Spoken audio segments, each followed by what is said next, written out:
Hello, welcome to our ESG in Business workshop with Nancy Foran of ESG Partners Inc.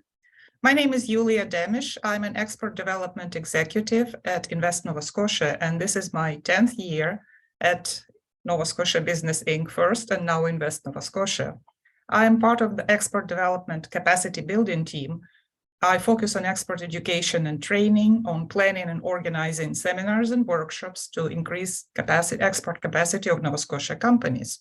And as a lifelong learner, I'm very excited about working in this role and facilitating education for the expert curious companies, for new exporters, and for experienced exporters. We organize various types of training, such as in-person, virtual, hybrid, and also asynchronous on demand, to make sure we reach the broader audience.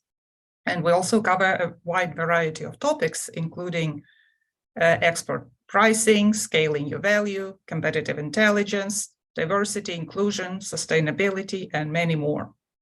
As well, Invest Nova Scotia is an educational partner of Forum for International Trade Training, or FIT.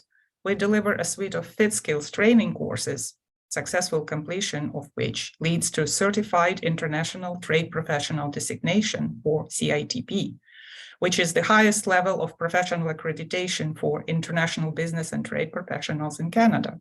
So if you're interested to speak, please see my email address in the chat, and I'd love to connect with you. Without further ado, let's get ready for our workshop. I'm thrilled to introduce Nancy Foran of ESG Partners Inc., 2023's Halifax Chamber of Commerce New Business of the Year. Nancy is at the forefront of sustainability accounting standards, and we are grateful to have Nancy sharing her expertise and joining us again for next this year. Welcome, Nancy.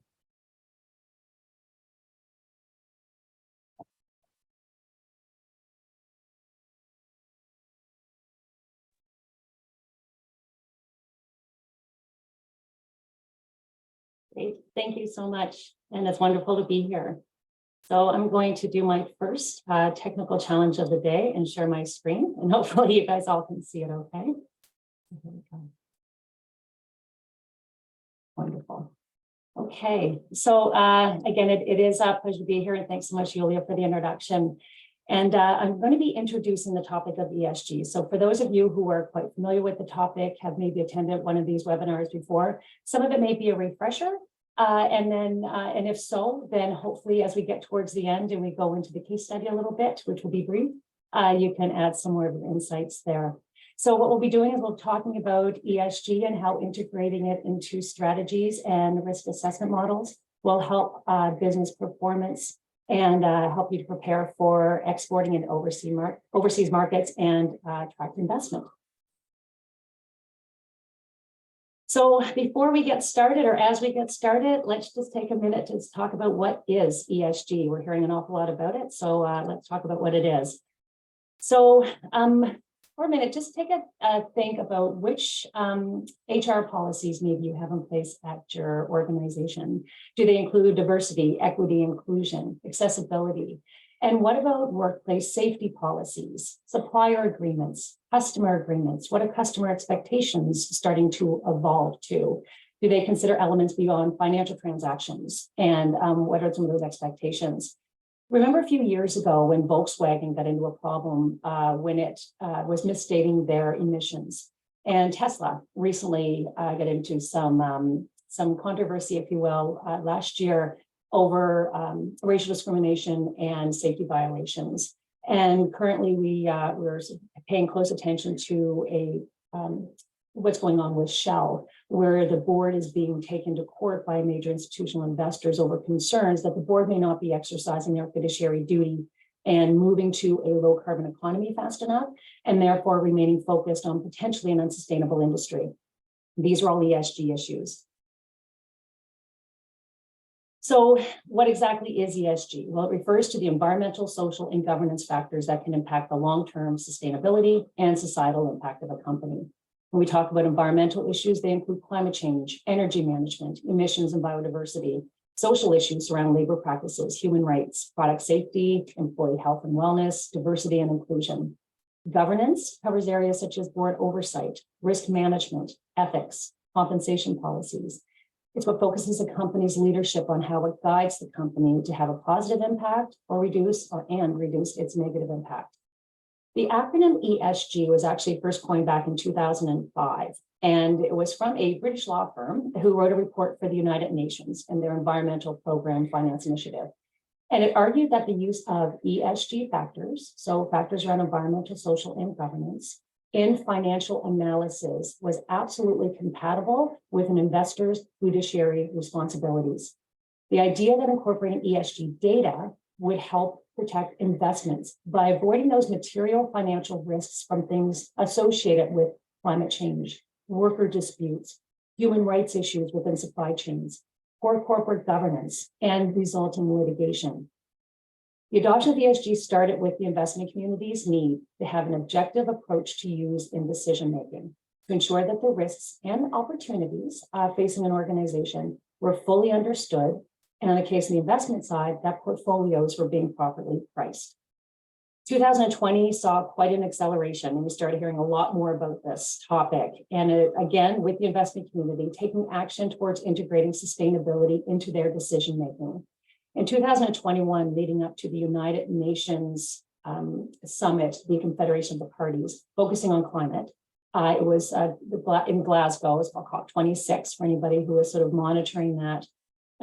There was an organization that started to come together. Mark Carney was quite instrumental in that, forming what they call GFANZ, or the Glasgow Financial Alliance for Net Zero. They were able to to get commitment for about $130 trillion US dollars in private capital to get that commitment towards transforming the economy to net zero. Without question, the ESG risks that businesses are facing and will continue to face, for the most part, are unprecedented. And we can't look at the past to predict the future any longer. And this is indeed a game changer. Because of this, ESG is becoming that lens through which all stakeholders, not just investors any longer, but consumers, employees, regulators, business partners, are starting to make decisions about the companies they wish to engage with and how they wish to engage with them. So as a result, ESG is now becoming one of the key factors in helping companies develop their overall strategy. There was a time when the public stance on ESG issues was more focused around public relations, public outreach, corporate social responsibility activities. But in today's rapidly changing business climate, attention to ESG issues in the way I just described them is becoming critical to long-term competitive success. What ESG does is it provides measurable criteria and benchmarks. And we're doing a lot of work on the global stage to make sure that those benchmarks can be compared across geographies. And there is that interoperability that allows for that benchmark to be able to again, allow industries to compare within and among themselves. Now, when we talk about sustainability, we're talking about responsible business practices, human rights, environmental stewardship, health and safety. And there is a framework that helps us guide the activities and priorities in this regard. And it's the United Nations Sustainable Development Goals. These SDGs, Sustainable Development Goals, has been built on decades of work by countries around the world and within the United Nations, including the UN Department of Economic and Social Affairs. And what it does is it outlines 17 goals with 169 targets and 232 indicators underneath that to provide a logical framework for starting to look at sustainability, and as a result, to start to enter into thinking about ESG issues. The UN SDGs aims to address the interconnectedness, I always have a problem with that word apparently, between resource availability, human rights, and economic development. And I will say that the SDGs, this was the vision back in 2015 to get us to 2030. And the time is definitely drawing close for us to be able to meet some of these very aspirational goals. So while the SDGs provide a general guide for sustainability actions, formal ESG reporting works with more specific frameworks and standards based on the financial implications and impacts on stakeholders. And that's where the Global Reporting Initiative, or GRI, comes in. The International Sustainability Standards through the IFRS Foundation and the Task Force on Climate-Related Financial Disclosures, so climate focused, they tend to focus a little bit more on the investor lens. And while we aren't going to examine them in detail, although I tend to like to do that because, of course, frameworks and standards, but this is an introductory workshop, so I won't take you down that path. But it is helpful to learn about these as as sort of that framework to help shape the conversation around ESG. And they will become a tool for companies as they start to think about their ESG strategy and how to go about it. While they tend to focus on the reporting piece, sometimes when you know what you want to disclose or what you need to report, it helps guide some of that behavior as you're going through your strategy and operationalization of it. So by providing ESG information to investors, financial institutions, and informal RFP procurement processes, it will generally require some form of ESG reporting, and these standards definitely help.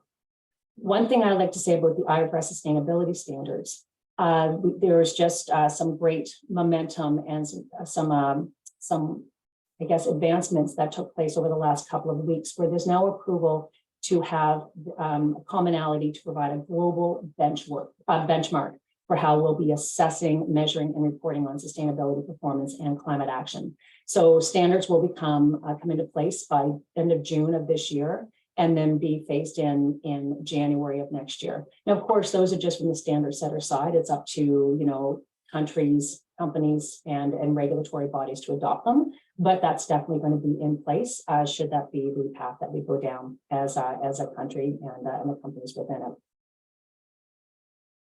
Yeah.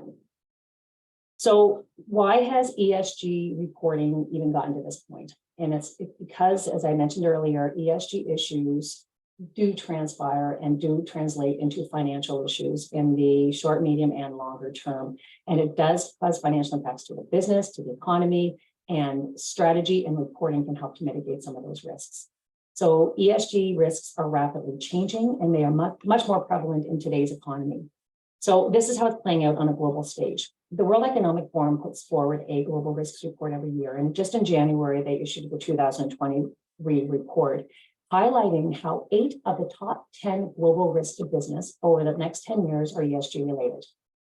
If you were to look at this report a number of years ago, like let's say 10, 12 years ago, the topics that would have dominated the global risk report would have almost been entirely financially driven.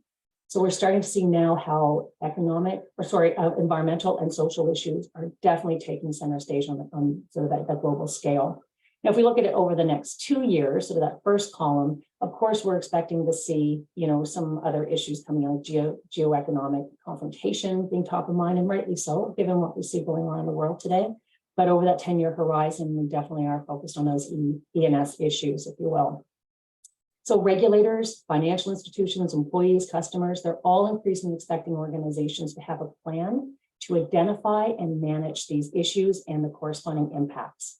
So beyond considerations related to funding and supply chains, these issues do indeed have practical implications and impacts on running a business. If you think about it, your own ESG practice is essentially investing in the social and natural inputs that your business depends on. So let's look at some specific examples and how those risks sort of translate into a business context. So think about increasing severe weather events and the damage that can result to assets or supply chain disruptions. A lack of regulatory compliance around social and employment issues can result in costly litigation and production or service delays.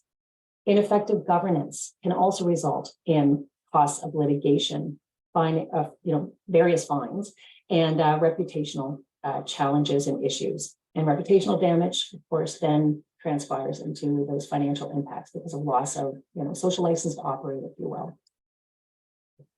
But I was sort of look at risk and opportunities as two sides of one coin. And so if you flip it around to what opportunities can arise by starting to pay attention to some of these things, paying attention to environmental and social and governance issues. So if you think about it, improve operational efficiency. If it's like you decide you want to reduce water or energy use, that can result in savings, financial savings. Addressing social and employment risks by thinking about how you treat your employees and communities and societies better, it can actually result in a growing consumer base, growing consumer loyalty, and attracting top talent. We heard in some of the opening remarks, being able to attract top talent attracting talent is, a continuing issue that we're running into, and businesses are needing to find the people to do the work. This is a way to be able to really allow employees to see themselves aligning with purpose. And effective governance can improve risk management and overall revenue. So here's an example. So for anybody who had taken part in any of these workshops that we had put on before the holidays, we've seen this example. But it's a really excellent one, and it's one that we can sort of drive down the streets of Halifax and be able to see the Owen Brewery sign, and it's interesting to know what's going on there. So the organization identified one key issue for them, and to quote Wade Keller, who's the director of corporate affairs with Labatt Brewery for Atlantic Canada, having a safe and plentiful supply of water is integral to our business. You can't make beer without water.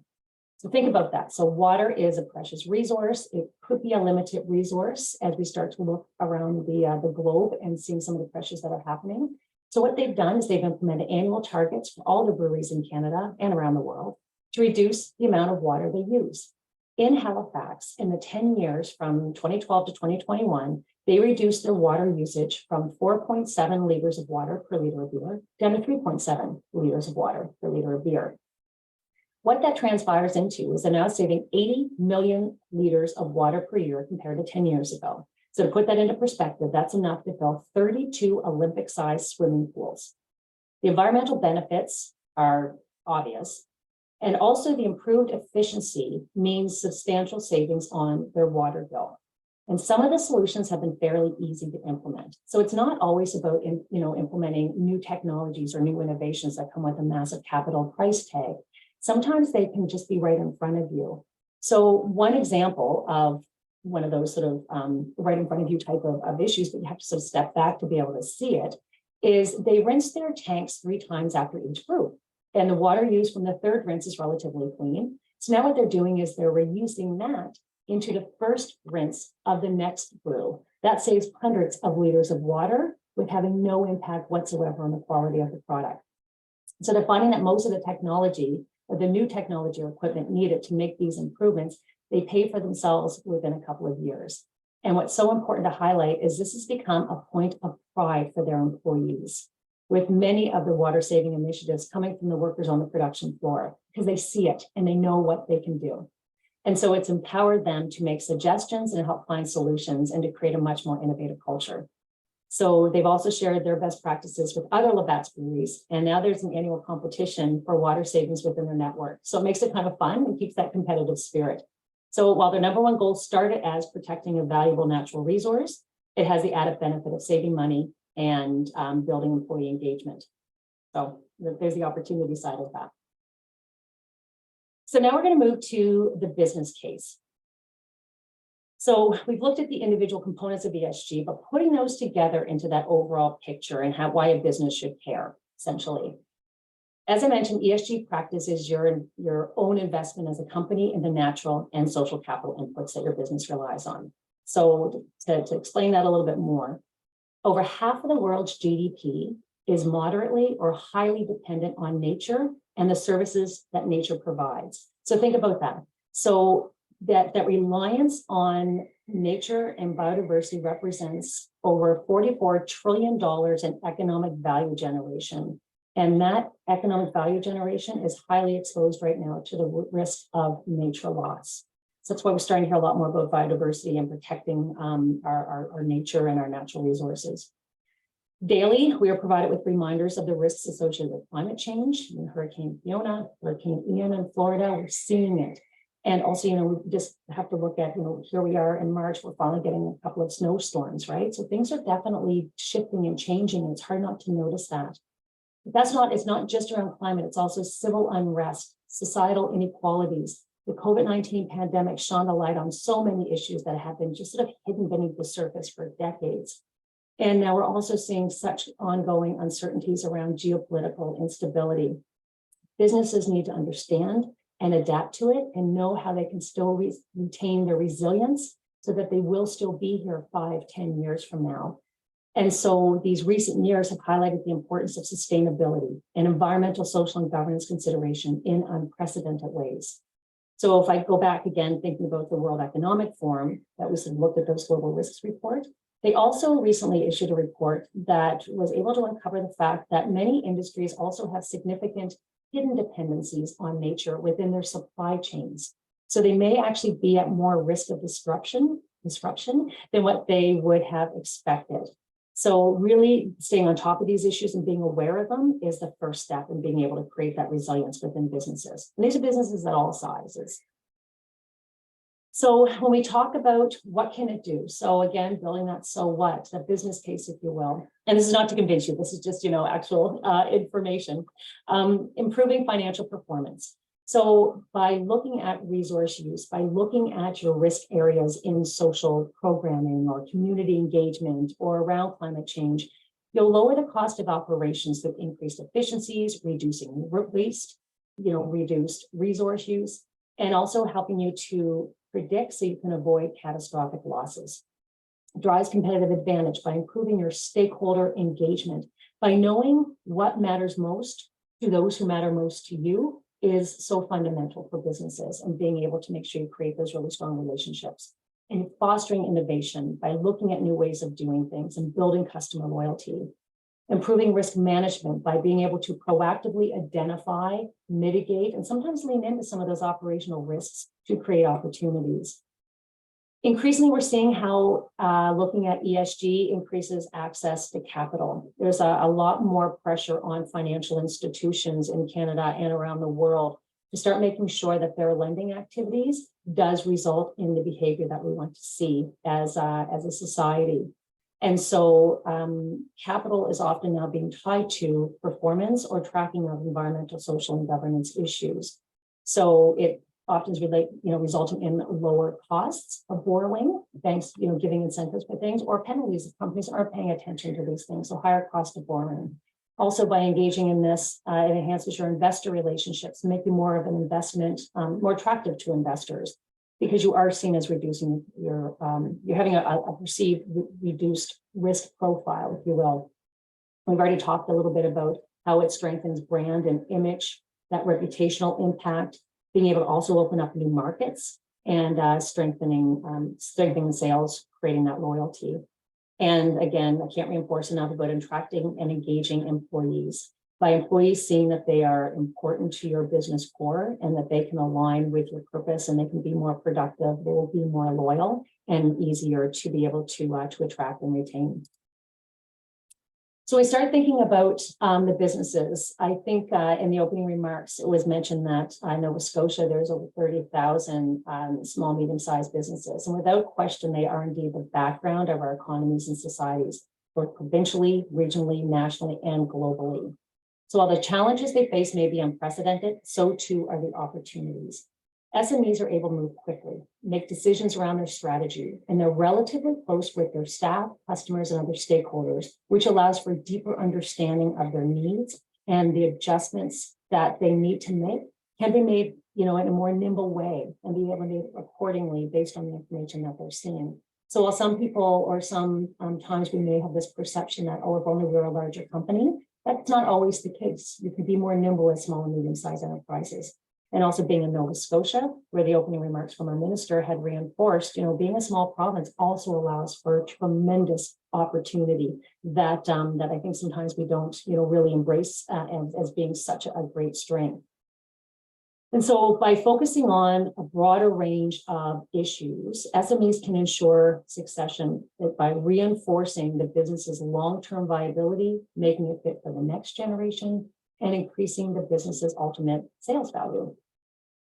Exporting, supply chain, investment, and funding, they're all key ESG considerations for small and medium-sized enterprises. So we'll just take a look at those quickly.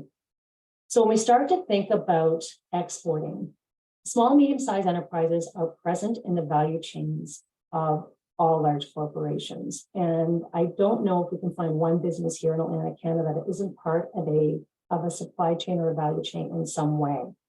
So what that means is the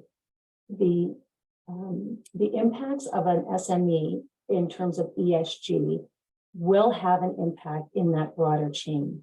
So because of that, we're seeing a lot of these large corporations start to ask questions of small and medium-sized businesses here, saying, what are you doing around diversity, equity, and inclusion? What are you doing around Indigenous engagement? What are you doing around, community involvement, greenhouse gas emissions, waste reduction, water consumption, all those things. So it is really trickling down. So even though we may used to be looking at ESG issues at that big company level, publicly traded company, it's absolutely starting to trickle down, and all businesses are starting to feel the effects of this. So that, I always sort of use that analogy of actually at the physical chain. If you are the weakest chain in that link of sustainability, you will be replaced with a company that can demonstrate that it is indeed taking these things seriously. So it's a real issue for sure. Investment and financing decisions are increasingly depending on ESG information or ESG commitment throughout the strategy. And increasingly, ESG regulations in international markets are starting to take hold. And I am going to apologize tremendously here because it looks like my plug is not plugged in. I'm so sorry. Give me one quick second and come back again. There we go. I'm so sorry.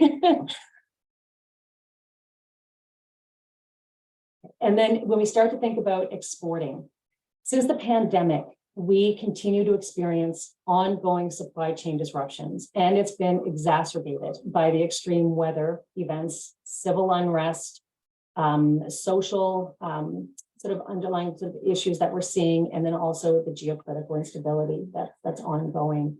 And what it's doing is it's disrupting the flow of goods, it's extending delivery times, forcing increased costs, and impacting customer satisfaction.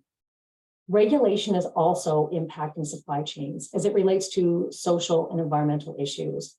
Here and in other jurisdictions, it's going to continue to be top of mind for businesses and, of course, for our regulators. One example that will be impacting businesses in the immediate term concerns child and forced labor. Companies will need to know what is present in their supply chain, and they'll need a mechanism for tracking and managing these risks. So, just to give some thought to a couple of other things, like just consider what you need in terms of a reliable workforce to meet obligations here and abroad.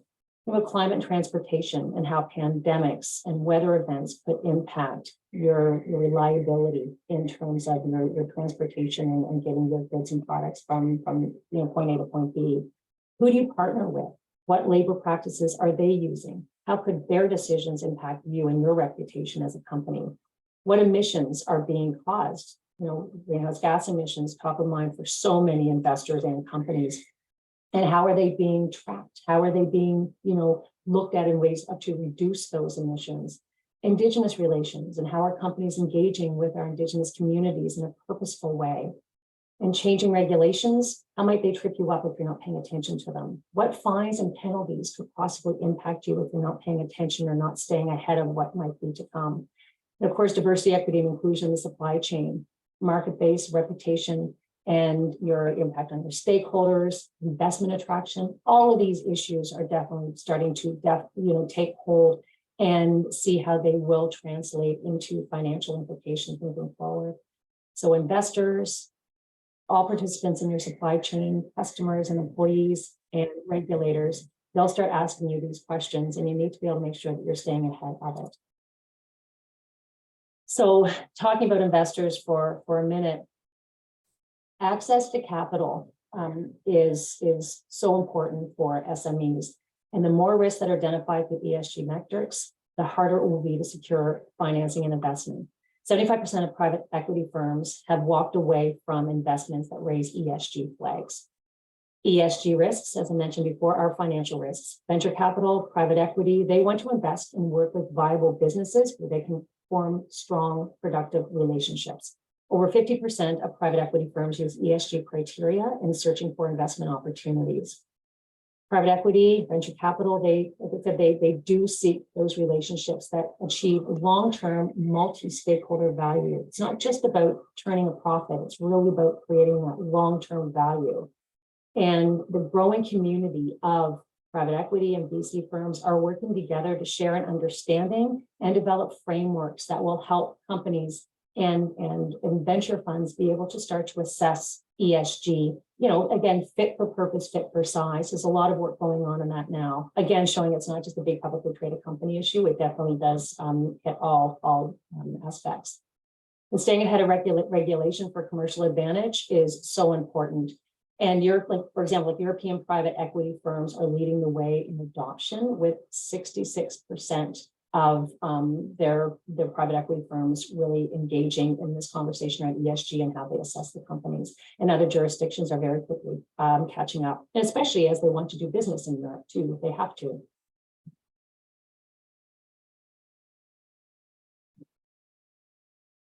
So finally, what I'm hoping that we can do is spend a couple minutes on this before we open it up to some Q&A, because I've been hearing a couple of questions come in, I think, in the chat, is I'd like to now take everything that we talked about. I know a little bit of it is drinking from a fire hose, and I'm sorry about that. But this is really just to give you a quick sort of snippet of what ESG is and how it can matter and how it can help your business. But let's put it into practice with a brief case study. So I'm going to take us back to one of the first slides I had shown. In looking at when we talk about ESG issues, what are we talking about? So I'm bringing it back to this as sort of like a refresher. So just to keep these in mind, these are the issues that can impact a business, that can impact your business in terms of environmental, social, and governance issues. And these are the issues that you do need to plan for. You do need to have a way to manage them, and you need a way to look at them as what risks do they face, or could they present to your organization? And then also what opportunities can they open up for you? So for example, think about waste and pollution and the issues that could be present in terms of environmental fines, losing supply chain partners, angering communities and potential customers, all of which can result in significant financial and viability impacts. Meanwhile, by focusing on waste and waste reduction, a company could find hidden opportunities to reduce their material inputs with money, embrace more of a circular approach, reduce the waste. Right? Again, all leading to saving money, but it also can help reduce the reliance on what could potentially be an unstable supply chain. So if there is concern around supply chain reliability, by focusing on some of these issues and focusing on resource use and waste reduction, circular economy, you really can help to become a little less reliant on what could be a volatile supply chain in those cases where that exists. So now we're going to look at the case study.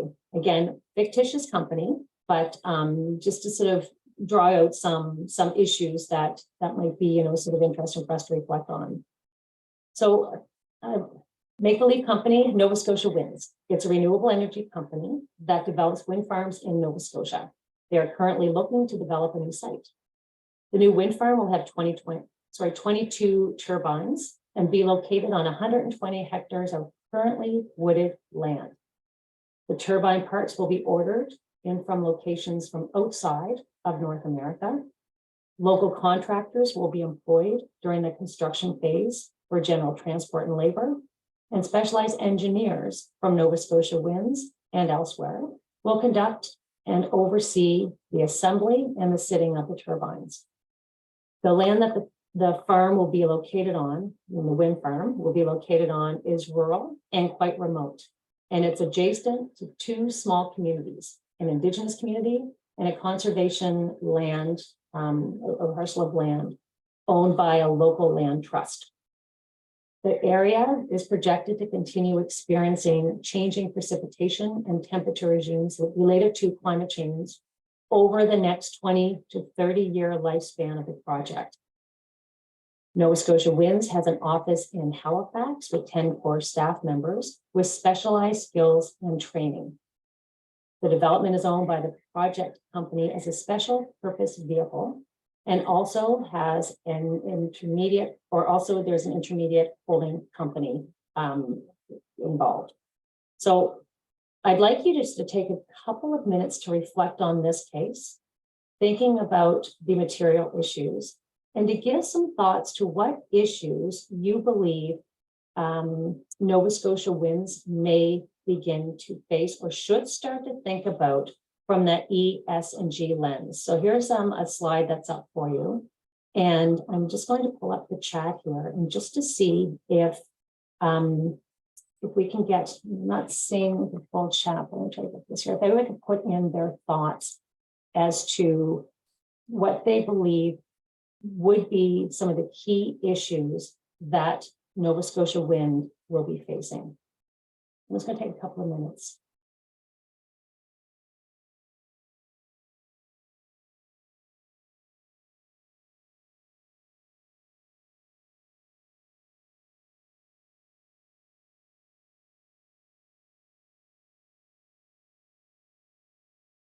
Okay, so I'm not seeing anything come in the chat here. I don't know if that's because I'm not able to see the chat. So if anybody there is my technical people, if they could sort of let me know, or maybe there's just no one putting anything in yet.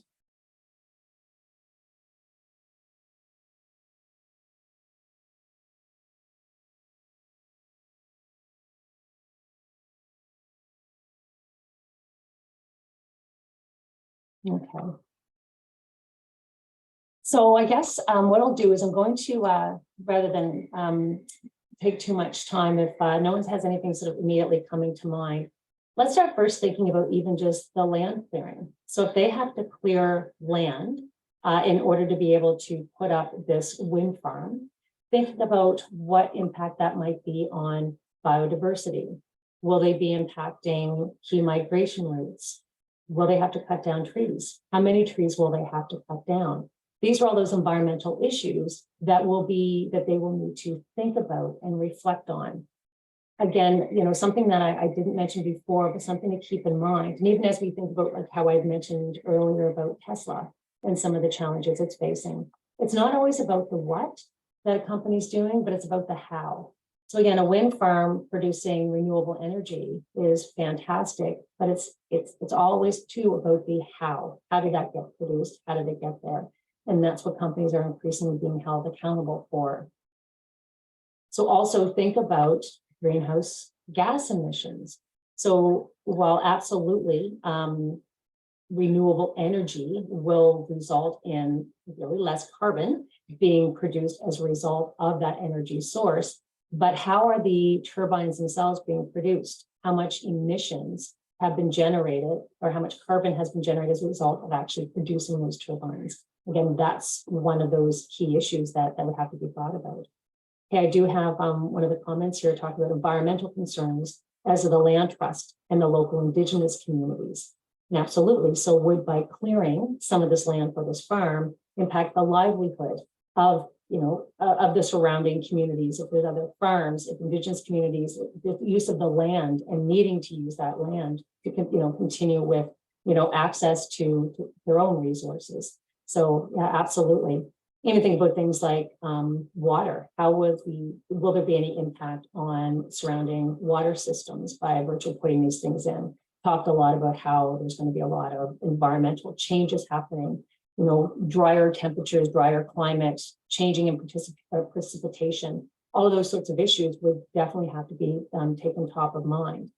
So, and if it's going to be the 20 to 30 years of putting this in, what happens if the temperature extremes or weather extremes make it so that even the employees who are working to get the wind farm up and running, will they be subject to increased risks of physical safety? What are the environmental health and safety issues like? Here, how about the concrete or the amount of concrete that's required? Absolutely. So with the concrete, there's a lot of really neat innovation, some of it coming right here from Nova Scotia, and how can you embody some of that carbon within the concrete? So there's a lot of really neat opportunities that could be, looked at, by putting in some of these things. So how can you maybe reduce the amount of concrete or whatever? I mean, I'm going to be outside of my area of expertise, but these are some of the conversations that need to be had when you start thinking about resource use. So we already talked about a little bit about the social or the surrounding communities. What's the litigation risk if, let's say, the wind farm company doesn't actually engage with their stakeholders upfront, doesn't engage with the surrounding communities, doesn't talk to the Indigenous communities in advance, finding out what could be impacted, what don't we know. There could be litigation, backlash, and also sometimes community opposition can stall a project, result in financial penalties. How many jobs are being created? Are there equitable hiring practices that are being put in place? What other sort of considerations, even around diversity, equity, and inclusion? We already talked about, workplace safety. How will they be able to attract skills that may not exist here yet? How do you attract a global workforce to be able to come in and do this work? And, do you have the right policies in place, compensation policies, transparency to be able to attract some of these people to come in? And from a governance perspective, just think about the scale of this operation, the financing, all the different stakeholders who are involved, over a 20 to 30-year time horizon, a lot of moving parts. So how do you make sure you've got really strong global business ethics and ethical practices in place, and that there is transparency and you are adhering to all regulatory guidelines along the way and predicting them what might come to pass? And very important.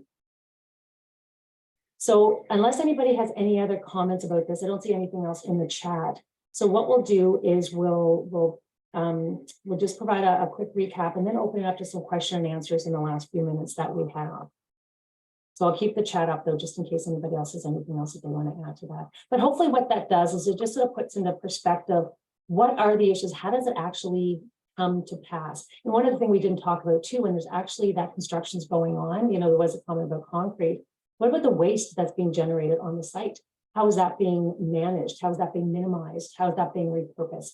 So all of these sorts of things, and again, that's an opportunity. Reuse some of this, repurpose some of this, you reduce the cost that you need for raw materials.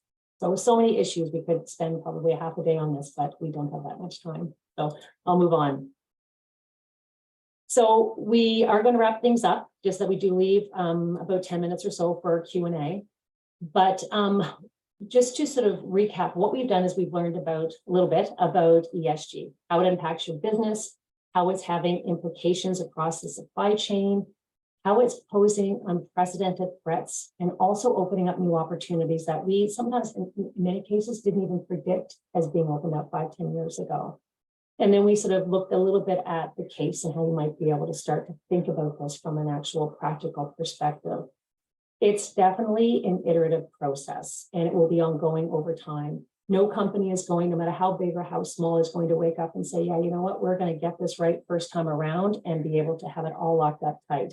It doesn't work like that. No business strategy does.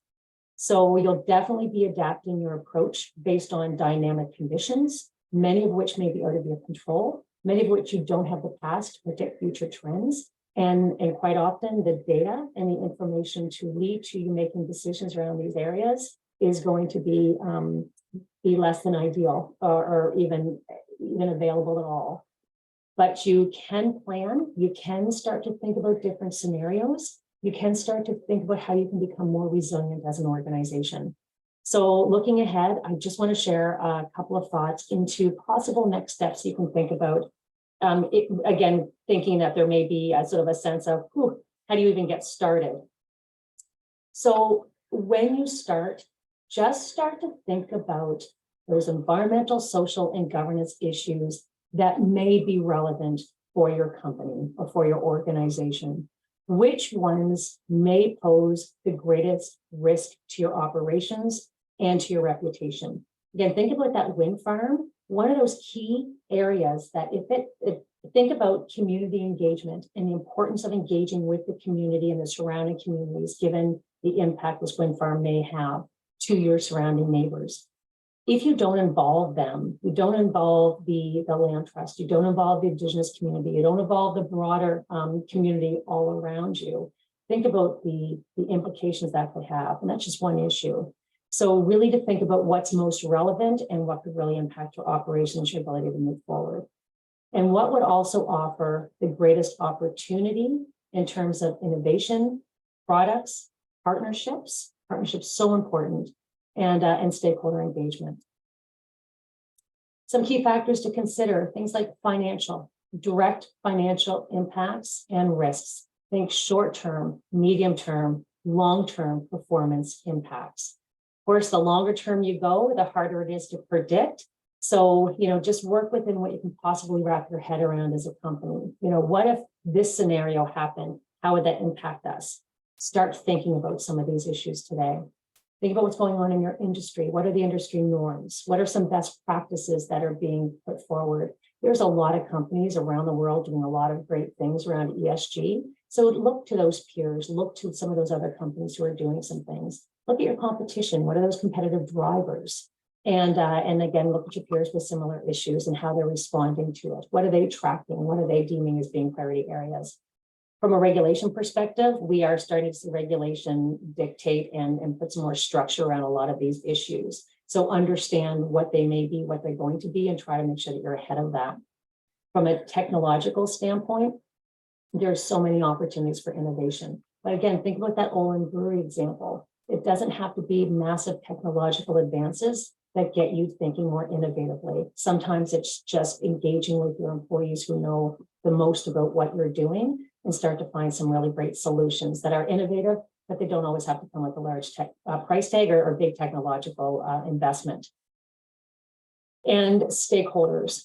I can't reinforce enough how going through this ESG process, and we don't have time to talk about that today, but knowing who your stakeholders are, understanding what's important to them, how you may be impacting them in carrying out your operations, how they may impact you and your ability to meet your strategic objectives. That's so important. And it will lead to either great relationships or challenges, great brand reputation or a reputational hit, legal challenges, or being able to run really flawlessly. You'll see those risks and you'll understand them because you'll have that information. And finally, rank your ESG issues. There are so many tools available, sometimes too many, so pick your tool. But there are tools available for being able to rank your ESG issues and finding out what's most important. How do you start to move forward, knowing that you can't boil the ocean, you can't do everything at once. Just again, like any business strategy, you have to prioritize and know what you're going to resource and what you're going to pay attention to. But just keep in mind, you can't do it all at once.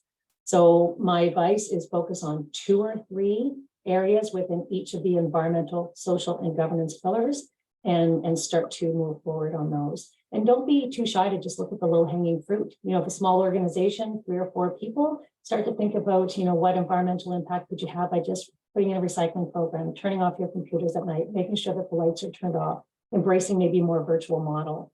And then, from a social side, start to put in some of those compensation policies, HR policies, think about diversity within your workforce if you're only a very small team. How do you make sure your offices are accessible?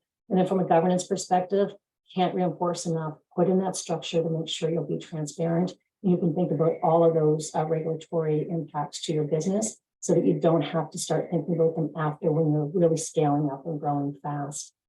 And again, think about all issues. All 3 pillars. Think about it as a 3-legged stool. You can't just focus on the environment at the expense of thinking about society and good governance practices. Just like you can't only focus on societal issues at the expense of the environment or good governance. Really, all 3 do go hand in hand, and you just can't separate the 3. So with that leaves us about 5 minutes if there's any questions. I'm not sure how we handle the Q&A if somebody comes back online and helps me, or if you just want to put your questions in the chat. But either way, I'm happy to answer any questions you may have. Probably tired of hearing me talk by now. If anybody has any questions, we can pop them in the chat.